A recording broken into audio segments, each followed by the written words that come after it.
consisting of the Nigerian Union of Local Government Employees, the Nigerian Union of Teachers, and the Nigerian Union of Pensioners, posted a staff redistribution, placement, and auditing exercise across all 774 local government areas to determine the accurate number of workers, teachers, and pensioners. They also recommended a non-year recruitment embargo following the Supreme Court ruling on financial autonomy for local government to ensure operational stability. The Joint Action Committee suggested restructuring supervisory bodies, expanding statutory membership to include local government officials and union representatives, and enhancing service delivery by procuring essential equipment. They also posted workers' welfare improvement and advocated for the federal government to strengthen the Ministry of Social Duties to to oversee policy reform in local government. All right, Mr. Martins, this is another one. Here we go. Here, the Labour Party are actually against the federal government giving salaries to the LGs. So they are saying that the salary should not be given to LGs, despite the autonomy that he's been signed into law. What is your take on that? What are they scared of? Firstly, I think you've mixed the Labour Party with the Organised Labour. I don't think the leadership of the Labour Party would like to hear you say that. Let's clear that. The Organised Labour is asking, not the Labour Party. Please. Oh, did I say the Labour Party? Right. Organized Labour, rather. Pardon me. Clear that so that somebody doesn't I think it's because you've been using Labour Party since. Pardon me. All right. All right. Firstly, it's expected. I think it is expected because the local government autonomy thing is new. We've been talking about it for a long time. It's finally here, but it's new.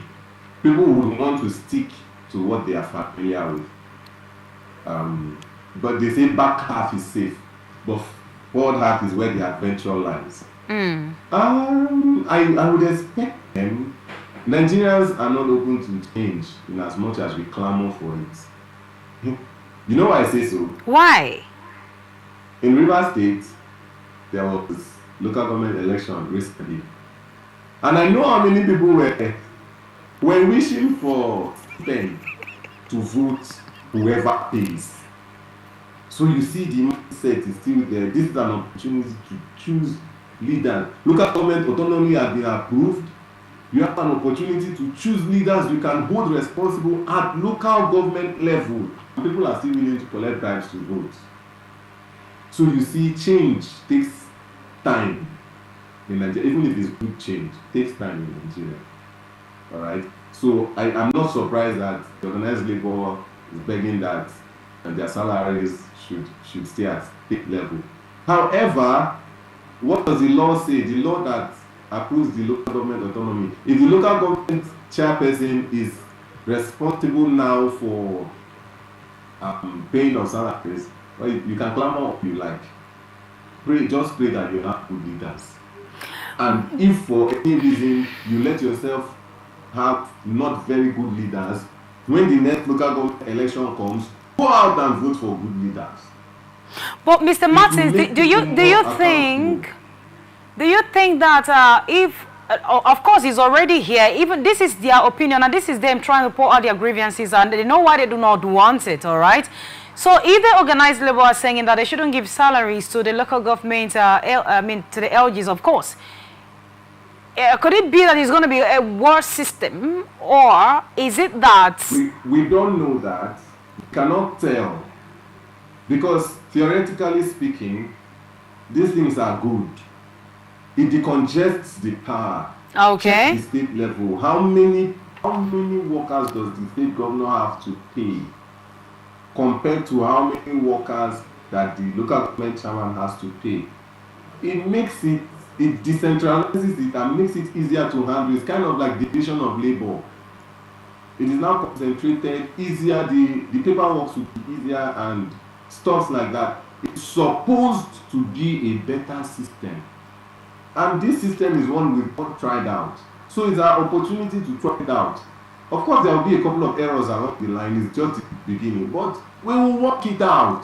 When we entered democracy in 1999, it was a new constitution. But so far, we're working it out. 24 years down the line, we're working it out, although there are tankers in the system, but it's relatively better than it was in 1999. So that's the point. The local government chairpersons will be more responsible. We hope they will be. But then, clamoring, don't give our salaries to the local government chairman. If that is not enshrined in the act that validated local government autonomy, you can clamor what you want. But I think it's better. As a matter of fact, that's what I ran for. I wanted to be part of the initial people to bring in this change, because I saw the opportunity to turn things around, kind of like what Alex Oti is doing in Abia State. Yeah, I wanted to be one of the people who would turn things around and make people see that this thing works. So we can stay here as long as we want, and I will hold this opinion because I saw something in the local government autonomy that can work if adequately utilized. And I think everybody should open up their eyes to the possibility. Rather than clamor for this, come up with suggestions, tell your local government chairman, put the pressure on them to be accountable, to do the right things, and it will work better. Now we have 774 units that we can hold responsible, as opposed to 36 that are not very reachable. It's easier for somebody to go from Imane, where I serve, to Opo, than to go to Lokoja. Lokoja was like 4 or 5 hours a day. How do you go to Lokoja and have a meeting with the governor when Opo is just about 30 minutes to 45 minutes away, and you can have a meeting with the local government chairman? It's more accessible.